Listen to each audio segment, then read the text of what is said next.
Hi there everybody, so in this video I'm going to show you how to get the awesome fireproof armor, which will essentially allow you to walk anywhere you want around Mount Doom. To begin, you're going to first want to bake a lot of apples, and I do mean a lot of apples, and other foods as well, but I say apples because they're easy to find. They're just about everywhere. I mean, there's entire groves of them. And with this, you can, with just like 3-4 hearts even, get easily all the way into Mount Doom and the Goron village, specifically where we're headed.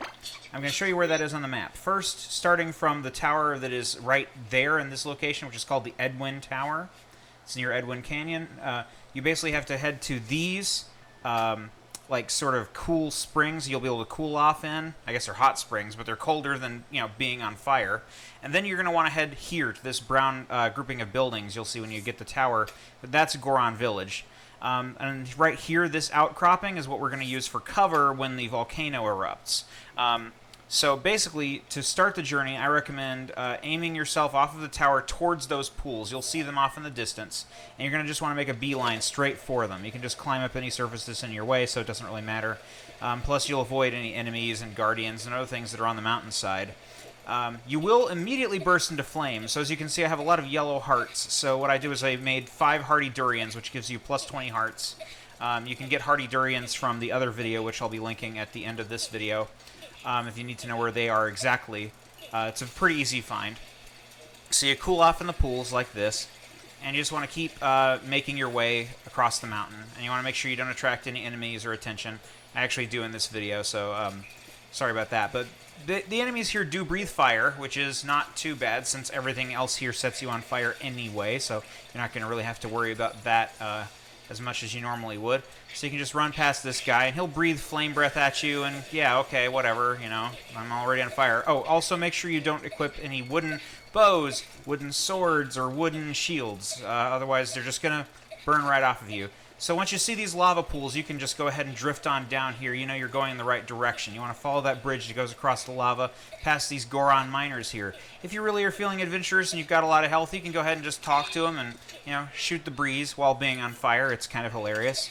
Then you can just keep going up this road here. You'll see an air vent. I don't normally use it. I guess some people could use it if they wanted to, but because the volcano's erupting, I'd be worried about falling rocks. So you basically just want to keep going along this path and following up the road. These signs can sort of be used as landmarks to get your way up there, and you'll notice all along the way I just keep eating food. That way I don't die. So, this can be done with just 3 hearts. As long as you've got enough food, you can just keep shoving stuff down your mouth and you won't actually die. You'll just keep doing this while being on fire. And this is actually, as far as I know, a necessary quest. You have to do this way.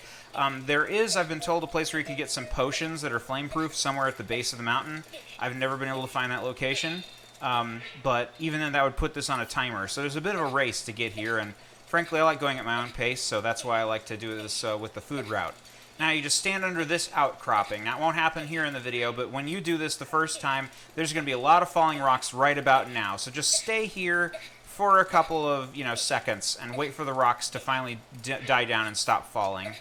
Once you get about here, a cutscene is going to trigger telling you about the big lizard on the side of the mountain, big lizard robot. And you just want to keep going, eating food along the way. And if you have another Hardy Durian pate or mix or cake or whatever you've made, to give yourself some bonus hearts, I recommend using it right about once you get to the Goron city entrance. And the reason I say that is because once you're in here, you're going to probably panic and feel a little lost and be like, okay, now where is it that I'm supposed to go to get these freaking clothes so I don't die? So you'll notice the clothes shop right away on the right side. Just make a right. The first time I came in here, I ran straight into the middle of town and got totally lost. The Flamebreaker boots cost 700 rupees. The Flamebreaker armor is 600, and it's 2,000 for the helmet. I don't recommend going for the helmet. I recommend actually going for the pants or the shirt first. And then as soon as you equip them, like so, you will no longer be on fire, just like that. Voila. Yay, no longer on fire. That's great. So I actually recommend buying 2 articles of clothing, though, not just 1. And I'm about to demonstrate why that is. So if you basically go up the mountain like so, and you go past the shrine, you can do the shrine for the save point if you want. Be sure to throw some bombs at these octa rocks so that they, get out of your way. And as soon as you get over to this area, you're going to burst into flame again, even if you've got 1 article of that clothing on. It's just so hot over here. And as far as I know, it's the same when you get near the Divine Beast. I haven't actually tested this, so I don't know for sure if that's true, but I assume. You can technically do this part of the quest by just eating food, as I'm doing here in this demonstration, and only wearing one article of clothing. But it is very difficult, and you know, you basically have to get pretty on the nose with you know, managing your food, and make sure you have a lot of spare hearts to be able to do this sort of thing without actually having, you know, clothes that work here.